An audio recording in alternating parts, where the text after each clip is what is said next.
কোনো রকম মশলা ছাড়াই এই বেগুন ভাজাটা বানাচ্ছি। ভাত বা রুটির সঙ্গে খুব সুন্দর লাগে, খেতে অসাধারণ লাগে, একদম মশলা ছাড়া।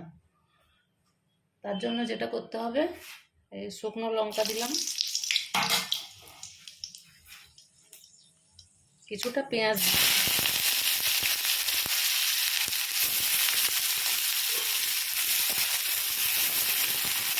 পেঁয়াজটা বাদামি করে ভেজে নিচ্ছি। পেঁয়াজ ব্রাউন হয়ে গেছে, এবার বেগুনটা দিয়ে দিলাম, নুন দিয়ে দিলাম। এবার ঢাকা দেবো না, এরকমই থাকবে, ঢাকা না দিয়ে ভাজতে হবে।